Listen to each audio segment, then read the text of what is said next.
Pessoal, eu dei start na gravação da Web Aula de hoje. Antes da gente iniciar a aula, eu vou compartilhar com vocês as diretrizes do Unidigital, tá? Essas diretrizes aí são justamente orientações aí, né, que pra gente ter uma aula aí mais fluida, uma aula aí mais eficiente, tá? Mas se mesmo você levantando sua mão eu não falar, pode ser que às vezes o Teams aqui, né, o menu flutuante, ele não carrega aqui, né? Que na hora que você levanta a mão aparece que a mão for levantada, tá? Mas se isso não acontecer, tem problema não. Você pode interromper a aula, falar, ô professor, levantei a mão aí, o senhor ainda não, né, não me respondeu, não falou nada, tá? Independentemente, na hora que você levantar a mão, eu vou dar um feedback aí. Ó, espera só um pouquinho, deixa eu só terminar aqui, aí você pergunta, tá bom? Tá? Aí eu vou compartilhar aqui e aí depois dos informes aí do Senai Unidigital, nós voltamos à nossa programação normal de hoje. Como aproveitar melhor sua web aula via Teams? Participar de uma web aula é mais do que entrar na chamada, é estar presente, focado e respeitando o momento de aprender. Vamos às dicas? Escolha um lugar tranquilo, bem iluminado e sem barulhos. Isso ajuda você e toda a turma a manter o foco na aula. Entre na sala alguns minutos antes do horário. Assim você consegue testar a internet, o áudio e começar a aula com calma. Sempre que possível, mantenha a câmera ligada. Isso mostra envolvimento. Mas lembre-se, esteja com roupa apropriada, em um local adequado e cuide do que aparece ao fundo. Você está em um ambiente de aprendizagem. Quer falar? Use o chat ou a função levantar a mão. Respeitar o tempo de fala do outro ajuda todo mundo a participar melhor. Evite distrações durante a aula. Feche outras abas, guarde o celular e foque no conteúdo. Esse é o seu momento de aprender. Em caso de dúvidas sobre o conteúdo, fale com seu tutor ou tutora. Para dúvidas sobre acesso ou uso da plataforma, procure um monitor. Use o AVA, ele é o seu canal direto com a equipe. Você faz parte da aula e a gente está aqui para ajudar você a aproveitar o melhor dela.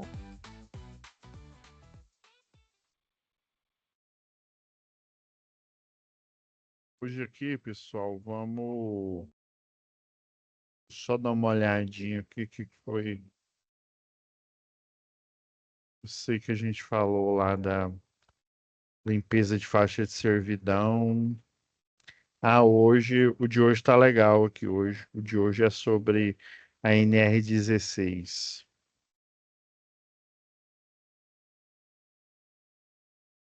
Compartilhar a tela aqui. Pessoal, que é porque eu estava verificando aquela questão, João, que no meu cronograma tá, estão essas datas aqui, tá? Aí eu vi que a alteração ali deu uma mudança nas datas, mas de toda forma aí, tá? Se teve alteração, pelo menos a data final tá próxima esse dia aqui. Então dá para a gente mesclar aí, dar mais tempo para vocês fazerem atividades, tá bom? Vocês não vão ser prejudicados, não. Agora, gente falando aqui, eu vou aproveitar aqui. Eu não tinha falado da proposta de honorário e desse documento aqui. Aí eu vou aproveitar logo, antes de eu falar do documento, né, que ele é mais extenso, eu vou falar da proposta de honorários. A proposta de honorários é quando você, né, principalmente quando você, essa proposta aqui é quando você é perito judicial. Professor, como é que eu viro perito judicial? Por exemplo, eu tenho a formação de engenharia elétrica, né, e tenho a formação de engenharia de segurança. Engenharia de segurança, inclusive, é uma pós-graduação, lato sensu. A lato sensu é chamada de especialização, tá? Só que essa é a única pós-graduação da engenharia, pelo menos que eu conheço, que você é como se eu tivesse feito outra engenharia, entendeu? não é só uma mera especialização. É porque é o seguinte, o técnico de segurança, o pré-requisito para ele fazer o curso de técnico é ele ter, né, ele ter o segundo grau completo, tá? Já para o engenheiro de segurança, como se diz, a régua é bem lá mais em cima. Enquanto você estava acostumado lá no segundo grau, com as matérias do colegial, ou até um segundo grau técnico ali, né? Mas basicamente a do colegial, o engenheiro de segurança, antes, ele já tinha superado essa etapa, tá? E ele estava em algum curso de engenharia, engenharia de alimentos, engenharia florestal, engenharia da computação, qualquer tipo de engenharia, tá? Aí você pode, com alguma engenharia, você pode fazer a pós-graduação em engenharia de segurança. Por quê? Porque cada área da engenharia, ela tem uma particularidade, tem uma aplicação. A elétrica são para sistemas elétricos, a de automação, além de sistema elétrico, mas é mais focado na automação, assim como tem engenharia eletrônica, que é mais focado na eletrônica geral, eletrônica digital, eletrônica de potência, tá? Então, como cada engenharia tem uma especificidade, o engenheiro de segurança do trabalho, geralmente ele atua, e esse é meu caso, ele atua na área, né, da segurança, focado aonde ele teve a graduação, tá? Então ele une a parte técnica com a parte de segurança, principalmente na sua área de atuação. Tem um professor que ele sempre vem, ele vem aqui nos workshops, tá? Eu não, eu acho que como a turma de vocês de Quirinópolis ela é relativamente nova, vocês ainda não tiveram essa oportunidade. Geralmente eu chamo ele para vocês, né? Ele é engenheiro mecânico e também engenheiro de segurança do trabalho. Inclusive, ele trabalhou na CEMIG. Eu acho que ele ainda presta serviço para a CEMIG, tá? Ele trabalhou para a CEMIG, inclusive ele fez parte, né, da comissão que criou a NBR, a NR, desculpa, lá de Segurança do Trabalho, chamado NR11, tá? A NR11 fala de movimentação de máquinas, movimentação de cargas, melhor dizendo, tá?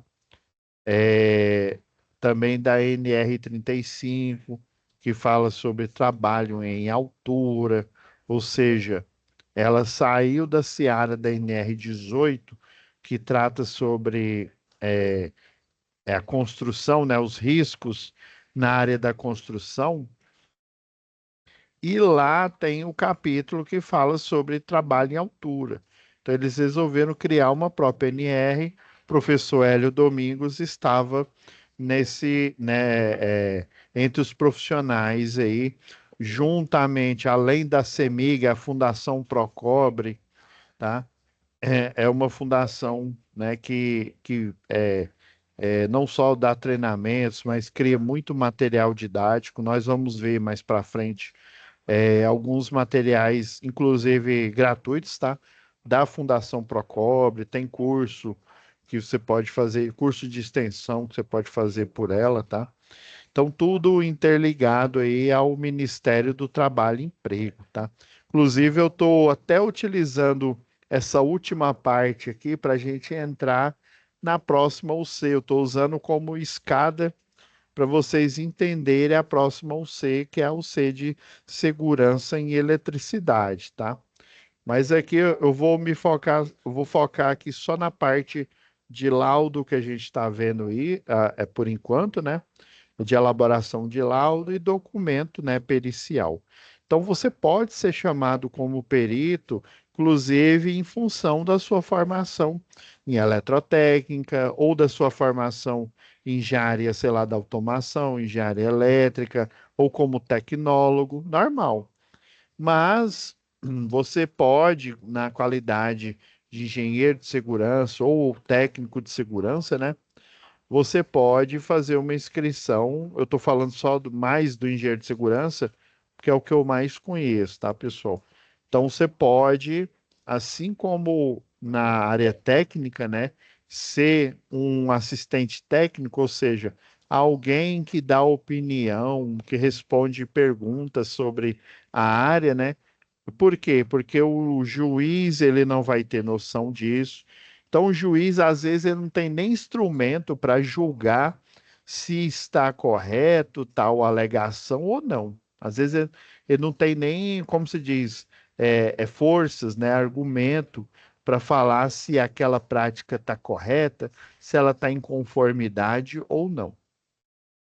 E aí, um dos documentos, quando você é chamado para ser perito do reclamante, da reclamada, ou igual está aqui, ó, requerente, ou da requerida, né, a construtora, você pode ser só como perito técnico, tá?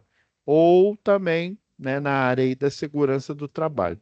Aí, quando você é da segurança do trabalho, você recebe um login, uma senha, assim como vocês, como eu expliquei, quando você entra lá no seu conselho, na sua página do conselho de classe dos técnicos, ou o engenheiro entra na dele, né, do CREA, você vai entrar e aí lá vão ter as chamadas lá do juiz te indicando, né, algum técnico do judiciário te indicando. Você faz geralmente você faz o cadastro todo ano, né?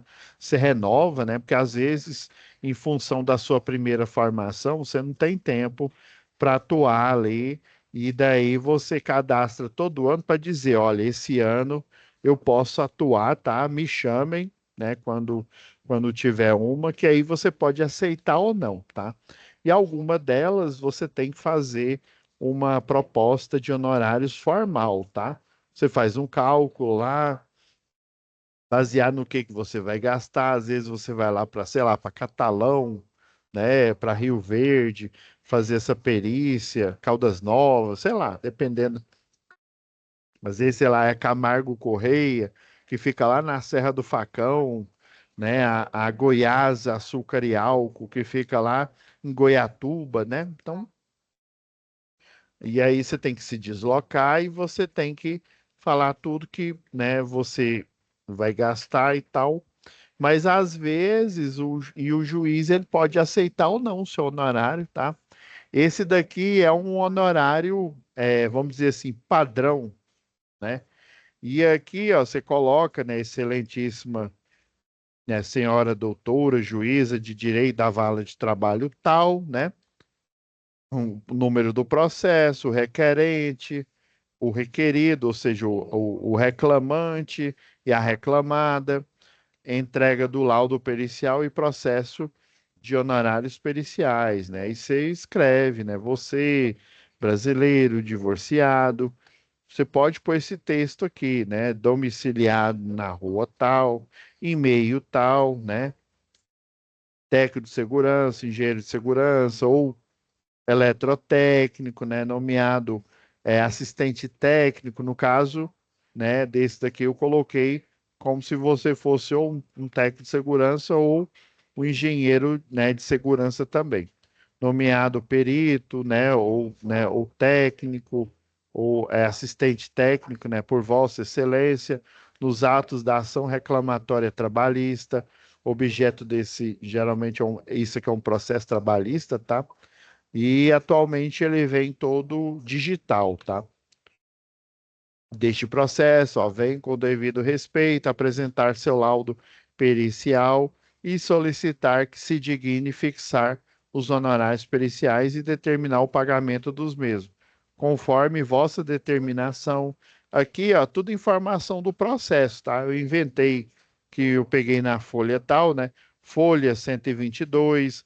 Geralmente ele te envia um e-mail e aí já te envia se você for perito, você consegue, através do seu login e senha, entrar, né? Porque esses processos, eles não são vamos dizer assim, liberados assim, não fica numa página para quem quiser ir lá e olhar esses processos, tá?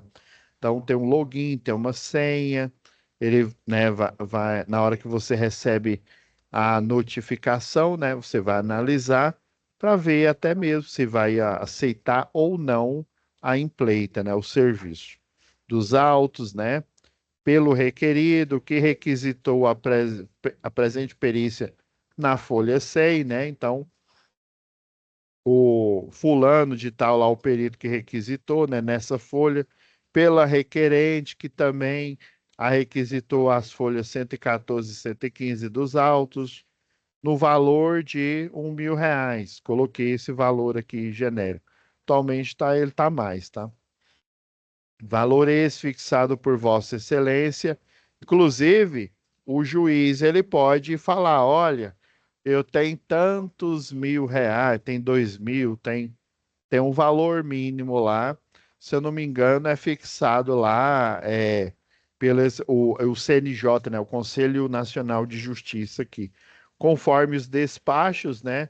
Então, na folha 122, 124, ele fala dos valores aí, né, dos emolumentos, né, que são, que vão ser oferecidos aí, né, para o pagamento aí dos peritos, né, na perícia. Valor esse fixado por Vossa Excelência, né? Tal. Em caso de assistência judiciária, de acordo com a resolução número 127 de 2011 do Conselho Nacional de Justiça, a ser devidamente registrado pelos índices oficiais, esperando seja o crédito, né? Feito em nome deste perito no Exforce Brasil. Inventei um banco aqui, tá?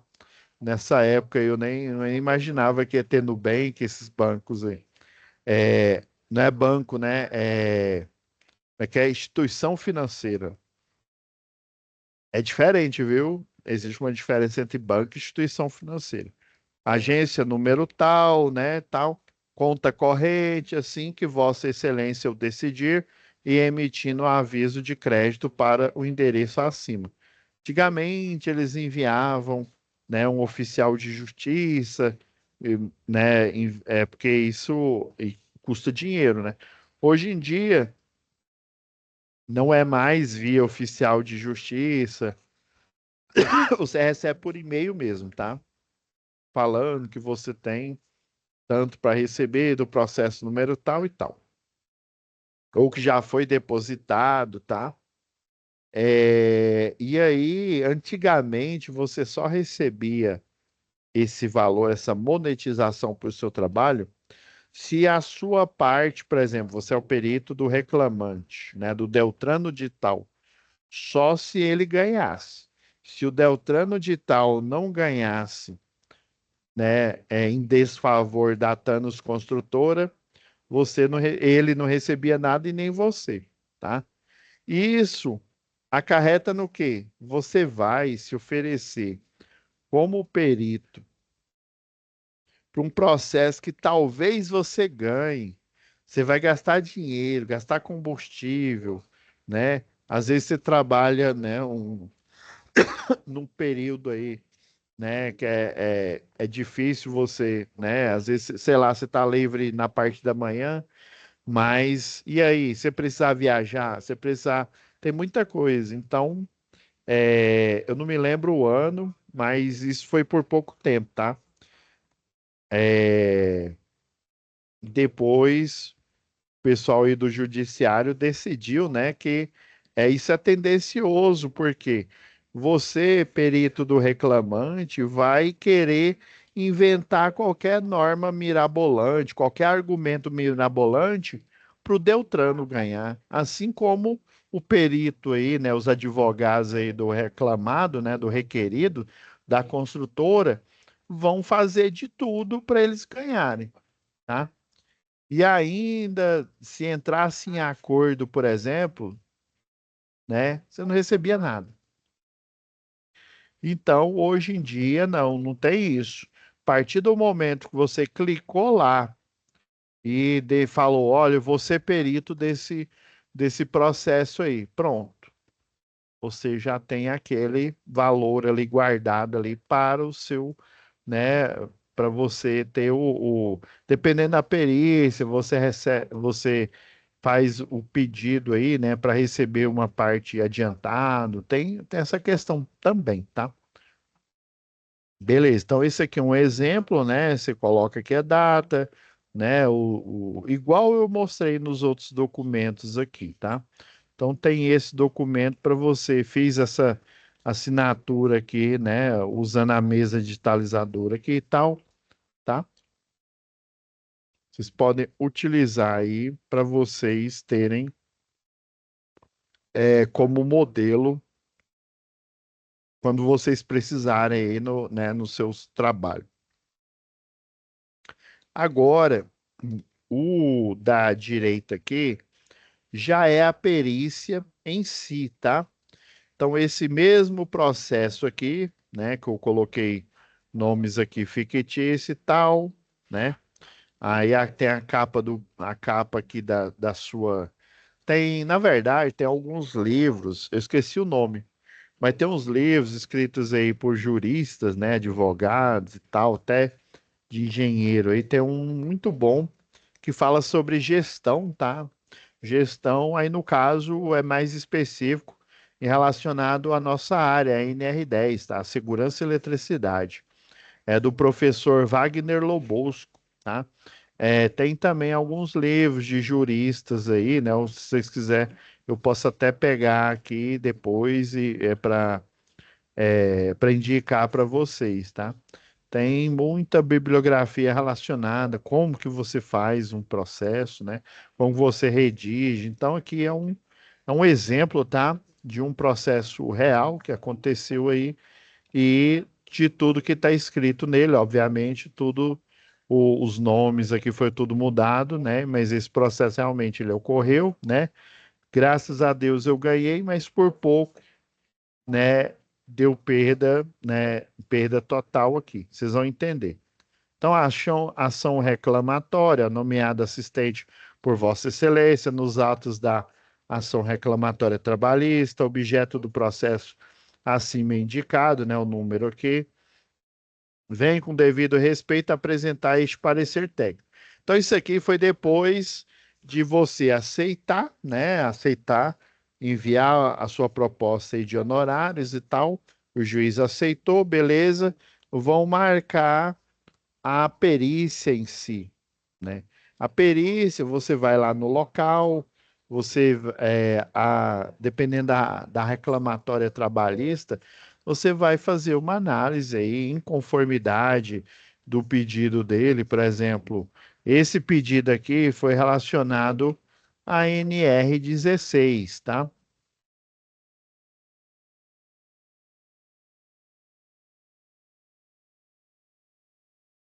Vou tirar esse de honorário aqui, que a gente já, para não poluir nossa tela aqui. Aqui é a NR16, já dando spoiler aí de segurança em eletricidade, né? A NR16 é uma norma do trabalho, tá? Quando a gente iniciar a segurança aí, eu vou dedicar uma aula só para gente, pra vocês saber como é que é o Ministério do Trabalho e Emprego e tal, como que acessa. Essa daqui é uma norma. Essa norma aqui, já dando spoiler aí, ela tem poder de polícia, ou seja, você tem que seguir, tá? E tudo que fala nela tem que ser levado em consideração, porque senão a empresa ou o trabalhador, né, que descumprir qualquer uma das partes, né, então tem direitos do trabalhador, mas também tem deveres, assim, né, bem como tem direitos da empresa e deveres que a empresa tem perante esse empregado. Então, a atividade periculosa, né, atividade ou operação periculosa é uma atividade em que você pode, né, ter por exemplo, vir a ter um mórbido, tá? Fatal em função do exercício dessa atividade, tá? Existe a NR16, que são atividades perigosas, né, ou periculosas, tá? E existe a NR15, que fala sobre atividades insalubres, tá? Professor, qual que é a diferença entre essa atividade perigosa e essa atividade não saudável, essa insalubre? A perigosa, ela pode levar você, né, a um acidente, que inclusive pode culminar por isso que ela é perigosa, né? Ele pode culminar no mórbido aí, né, eu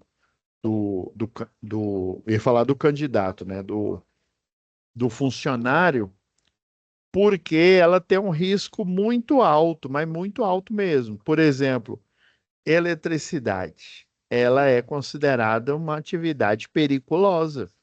Eletricidade, você pode tomar choque na baixa tensão e, dependendo do quanto tempo você tomou esse choque, pode acontecer uma parada cardíaca e você vir a óbito. É corriqueiro, pode acontecer isso a qualquer momento. Esse é o pensamento que a gente tem que ter relacionado ao perigoso. Por exemplo, explosão, né? Ambientes explosivos aí, você lidar com insumos explosivos, né? O TNT, né? O trinitrotolueno, é considerado uma atividade periculosa. Aí tem a NR15 que faz a qualificação, né, a classificação entre as atividades insalubres, né? Aí a diferença é que a periculosa, ela tem um nível de perigo tão alto que se você não tomar, não que na insalubre você não tenha que tomar cuidado, mas se você não tomar o devido cuidado, a periculosa, ela é tão perigosa, por isso que ela é periculosa, que ela pode te levar a um mórbido aí, né, fatal, né, aí eu estou sendo, né, incisivo aqui, né? Pode te levar a uma fatalidade. Já a insalubre, ela não vai te levar à fatalidade se você se expor a esse agente. Ela pode até te levar, mas essa fatalidade vai acontecer. Pode ser que ela aconteça, pode até ser que ela não aconteça. Vai, professor, fala aí, por exemplo, cigarro. Ah, professor, então você está querendo dizer que cigarro ele é uma atividade insalubre? Não estou entendendo. Eu não estou dizendo o cigarro em si, tá? Porque, né, ele não é um. Existe o chamado Código Brasileiro de Ocupações, né? Chama CBO. Toda e qualquer atividade, seja atividade técnica, por exemplo, o eletrotécnico, seja uma atividade de capacitação, no caso, um eletricista ou um instrumentador cirúrgico ou um instrumentista industrial, por exemplo, né, que é uma capacitação, né? Toda atividade ela tem o risco, né? Vamos dizer assim, tem a capacidade técnica, mas dentro daquela capacidade técnica existem os riscos envolvidos a essa capacidade técnica. Para o eletricista, para o eletrotécnico, para o tecnólogo em eletrotécnico, para o engenheiro eletricista, é a energia elétrica. Tá? Já a insalubre, por exemplo, é, eu fiz essa analogia com o cigarro. O cigarro você pode fumar uma vida inteira e não morrer de câncer, por exemplo, tá? Mas se você trabalhar, por exemplo, com amianto, né, e não utilizar equipamento de proteção individual, você concorda comigo que você trabalhando ali com amianto, fazendo a extração dele e tal, você vai ter partículas no ar. Querendo ou não, você vai acabar respirando. Então, não quer dizer que no primeiro dia você vai adquirir uma doença que, inclusive, no meio das atividades insalubres, existe a ideia de doença ocupacional. A doença ocupacional é uma doença, né, advinda de uma atividade insalubre, ou seja, não é saudável você estar aspirando esse pó de amianto, tá? Se não é saudável, então você tem que trabalhar, né, utilizando máscara ou utilizando uma roupa especial ali que você não entre em contato com amianto, né? Porque senão você pode adquirir uma doença ocupacional, tá? Geralmente essa doença ocupacional, ela tem muito a ver com a sua atividade, né? Com a sua atividade técnica em função dessa atividade não saudável, ou seja, insalubre, que você se expõe a esse agente insalubre, tá? Então, a doença ocupacional, ela é específica, tá? E, né, ela só é relacionada àquele tipo de atividade.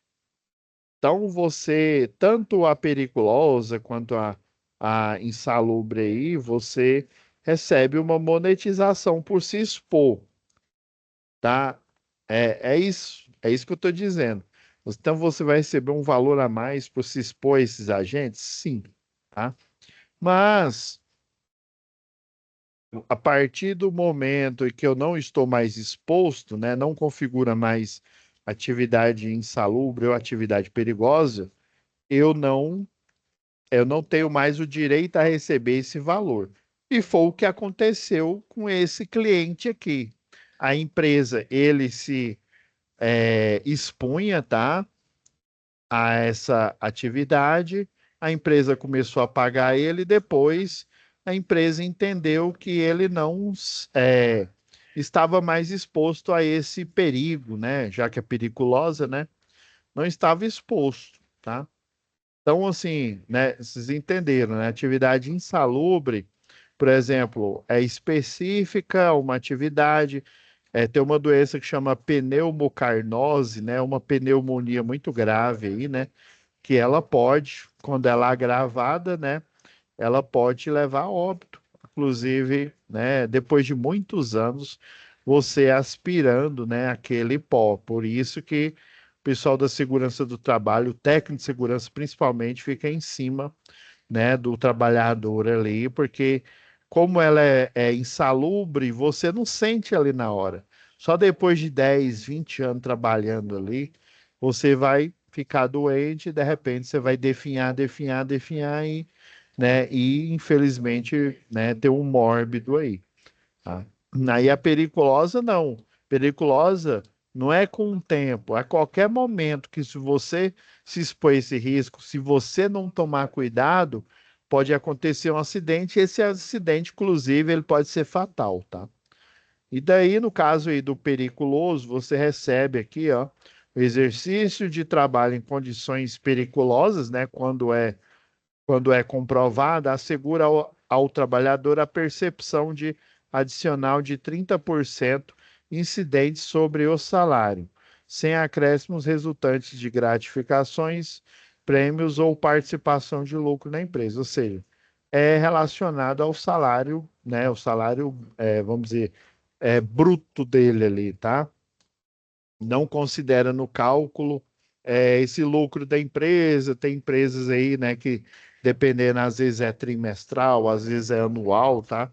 Você, se ela tiver um desempenho, cada trabalhador recebe, às vezes ela é relacionada à atividade desse trabalhador, tá? Tem lá que na Ambev tem sobre vendas também, tá? Você também realizar um bom trabalho na parte técnica, juntamente com a sua equipe de vendas ali da região fulana de tal, né? E aí você recebe, né, participação sobre isso. Beleza, professor.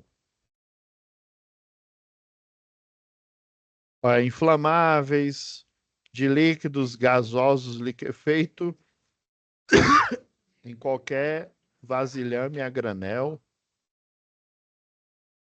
Eu vou pegar aqui, deixa eu ver se o anexo está aqui. Não, pior que não tá. Ah, os anexos estão aqui. Beleza, professor. Então quer dizer que esse caboclo estava trabalhando nessa empresa Ele recebia o adicional de periculosidade e a empresa resolveu que ele não tem mais direito não e parou de pagar. Então ele entrou contra a empresa, né, alegando que ele sim tinha um direito. E realmente, na hora que eu olhei, fui analisando tudo, né? Aí você coloca, ó, da vistoria, que você foi com os fulanos de tal, né, ó, dirigindo. Só falar um pouquinho aqui do início, depois já vou para a parte final aqui, que é a parte mais interessante. Após tomar conhecimento dos autos dessa egrégia vara, essa egrégia aí coloca o número da vara, 10ª vara do trabalho, 8ª vara, por exemplo, 18ª de Goiânia, através dos despachos das folhas 12 e 13, e estudar devidamente o mesmo, dirigimos-nos às instalações da requerida, na linha de transmissão 230, Vingadores, instalada entre a, a usina, né, a usina Pangeia, né, e as usinas que eu inventei aqui, tá? Onde procedemos com as inspeções necessárias, levantando a situação laboral do cliente, né, do requerente, seus locais de trabalho e condições, né, em que exerceu. Inclusive, existe essas perguntas que você, né, ó, dos quesitos do requerente. É mais ou menos o seguinte: esse quesito do requerente, a empresa, a requerida, ela envia perguntas para esse requerente, né? E aí o perito, como ele tem o domínio, né? Ele vai responder, tá? Aí respondi, né? O reclamante fazia atividade de construção, montagem e manutenção de rede de linhas aéreas de alta tensão, integrantes do CEP, né? Do Sistema Elétrico de Potência. Nas instalações da reclamada supracitada, né? Da empresa aí, como supervisor de montagem de estrutura, sempre trabalhando com obras de construção de linha de transmissão, desde a sua admissão até o término do contrato de trabalho em obras de implantação de linha de transmissão, ampliando ou implantando as redes em campo aberto, né? Ou seja, lá no, né, no meio aí do mato aí e tal, basicamente na zona rural, em estruturas treliçadas metálicas ou de concreto armado, fazendo o lançamento de cabos de alumínio protegido, tá? Então, o local de trabalho é ao longo da linha, a céu aberto, tá? Aí perguntando se o reclamante recebia equipamento. Sim, ele recebe, mas é o seguinte: independente se você recebe equipamento ou não, você está exposto ao risco, tá entendendo? Não interessa, eu recebo luva, eu recebo capacete, mas eu estou exposto ao risco de periculosidade. Portanto, eu tenho o direito aos 30%. Não interessa. Inclusive, isso é direito do trabalhador. Aqui o advogado do reclamante colocou como se ele estivesse fazendo um favor. Ah, eu tô fornecendo o EPI, tadinho. Olha o tanto que nós somos bonzinhos. Não, isso aqui é direito do trabalhador, tá? Inclusive, se ele não utilizar o EPI, ele vai ver Jesus mais cedo.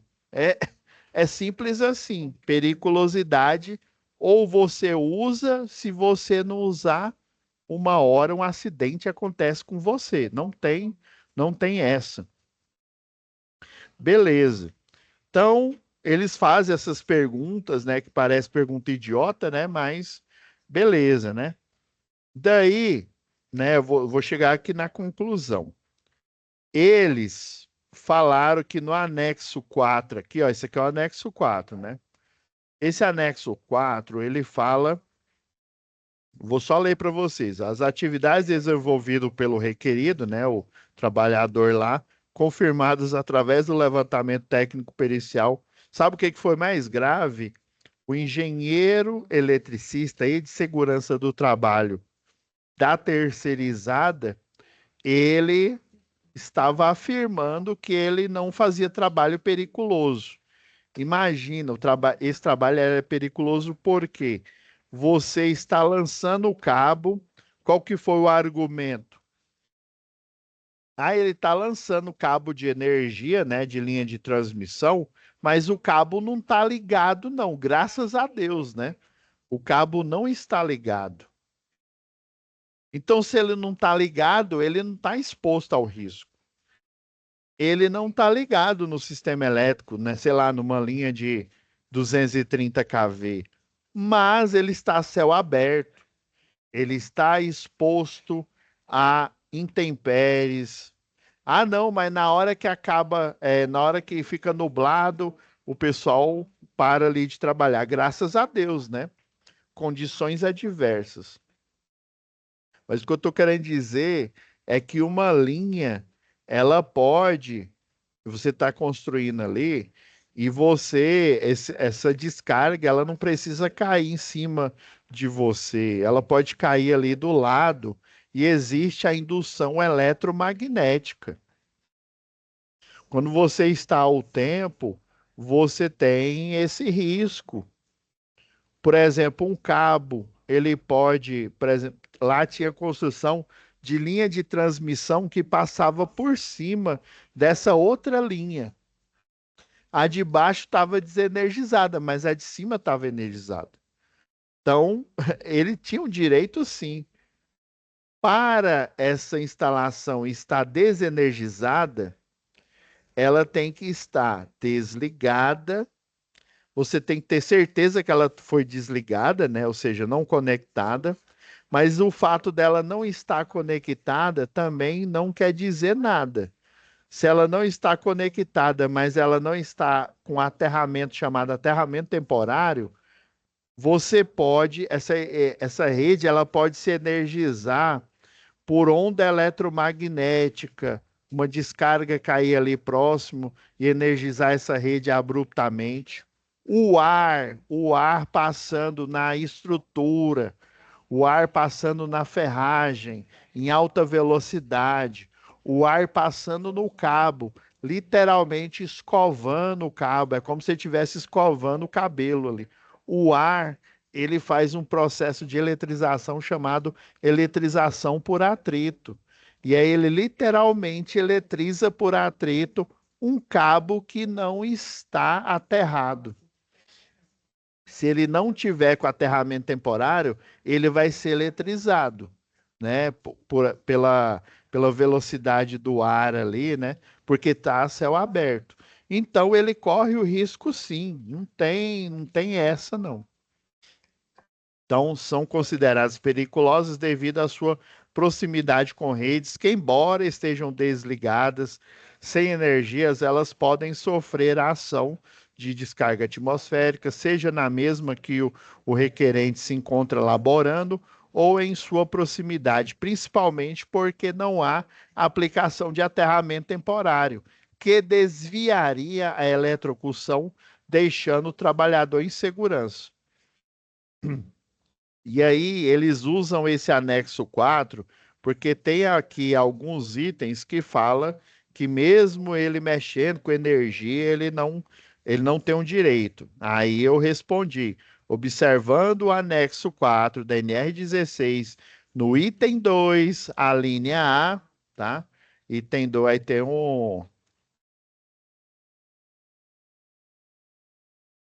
Eu não tô achando ele aqui não, ó. Aí diz...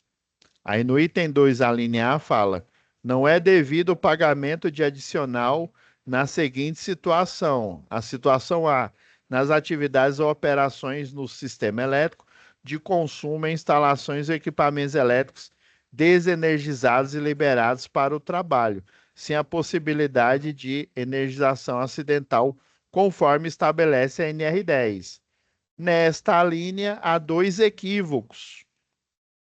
Primeiro, o cabeamento se encontra desconectado ou desligado do CEP, mas não se encontra necessariamente desenergizado, pois no cabeamento não há aplicação de aterramento temporário. Se não tem aplicação de aterramento temporário, eu não posso considerar uma rede desenergizada. Eu posso dizer, no máximo, que ela está desligada ou desconectada. Não há aplicação de aterramento temporário e, como frisei anteriormente, há risco de indução eletromagnética, principalmente por descarga atmosférica. E o segundo é que o sistema elétrico de consumo, que a NR16 cita aqui, se refere à tensão secundária ou baixa tensão. E o requerente não labora nesse tipo de circuito. O que eu quis dizer aqui, né? O consumo aqui, por exemplo, se você trabalha como eletricista de rede, uma das suas tarefas é ligar um cliente novo. Aí vamos supor, o professor Renan, ele fez a instalação elétrica lá da casa dele, ligou para o 0800 da Equatorial e pediu a ligação dele. Daí o pessoal vai olhar esse pedido e tal, geralmente uma residência não precisa de projeto aprovado, tá? Então ele vai se enquadrar num cliente M categoria 1 ou M2 ou trifásico, né? Dependendo aí, e vão agendar a ligação dele, tá? E aí esse eletricista que vai agendar a ligação dele do circuito da baixa tensão, que é o de consumo, até no medidor, não fala relógio não, pelo amor de Deus, o medidor de energia lá do professor Renan é a parte de consumo, né? Quando ele faz essa ligação, ele não desenergiza a rede, tá? Ele usa uma luva especial e aí ele utiliza um conector que o pessoal chama de conector vampiro, é chamado de conector de perfuração. Ele nem desliga a rede. Só que aí é na baixa tensão. Uma coisa é eu mexendo com infraestrutura, com rede de média tensão. Tá certo que é a céu aberto, tá? Mas é baixa tensão. O índice de eletromagnetismo, né, que pode emanar nessa rede ali, o baixo índice é baixo, né? Não é nulo, mas é baixo. Aí nessa situação, se ele for um eletricista de rede, é porque por exemplo, você pode trabalhar para uma operadora aí, sei lá, da Vivo, e aí você ser o instalador de internet, por exemplo. A rede da internet ela fica na baixa tensão, né? Ela fica, na verdade, fica um pouco abaixo ali da baixa tensão, numa faixa ali, tá? Só que ele tem que acessar a rede de distribuição. E antigamente esse não recebia o adicional de periculosidade. Hoje ele recebe, porque ele trabalha o quê? Indiretamente com a rede de energia. Ele não trabalha, ele não pega ali no cabo energizado, mas ele utiliza a infraestrutura da rede de energia para acessar o circuito de telecom, né, e fazer a ligação desse cliente. Então, nesse caso aqui, ó, o cliente tem sim o direito de receber, porque trabalha com linha de transmissão. A linha de transmissão pode ter eletrização por atrito, pode ter indução eletromagnética, e se elas não tiverem devidamente aterradas temporariamente, né, enquanto eles estão montando, então não posso dizer que ele não tem o direito a esse adicional. Aí, pelas razões, aí você coloca a base legal, esse texto aqui exatamente anexo 4 e tal, a convicção técnica pela existência de periculosidade durante todo o período laboral do requerente, tá? Isso devido à análise de todos os aspectos técnicos descritos, dos diversos levantamentos e das atividades dos locais de trabalho e dos depoimentos colhidos, tá? Então, você tem que ter essa sensibilidade. E aí, o que deixa a gente triste é que o engenheiro de segurança, engenheiro eletricista, estava querendo fazer igual lá o Casimiro meter essa para o juiz, falando que ele não tem o direito ao adicional de periculosidade, né? Então, obviamente ele tem. Então, vocês têm que guarda que esse processo aqui que ele é, como se diz, é ouro. Depois vocês deem uma lida nele aqui, que é uma situação em que era porque assim, o juiz ele não tem conhecimento técnico. Então ele ia comprar essa ideia aqui. Se você não rebater aqui, ele compra essa ideia sim, tá? E daí ele não, como se diz, ele não pede só a opinião minha, né? Que, querendo ou não, eu estaria enviesado pelo cliente, ou só da empresa lá, né? Da terceirizada que estaria enviesada pela concessionária aí, né? Mas também, né, ele pega opinião de outros técnicos aí, ele faz um compilado, tá? E toma a decisão dele. E graças a Deus a decisão foi em favor aí do reclamante, tá? Então é isso, pessoal. Passei um pouquinho aqui do tempo aqui, mas aí essa questão aí que eu falei aí anteriormente, eu vou verificar com vocês, tá bom? Então é isso. Fiquem com Deus, tá? E até a próxima web aula ao vivo. Tchau, tchau, pessoal.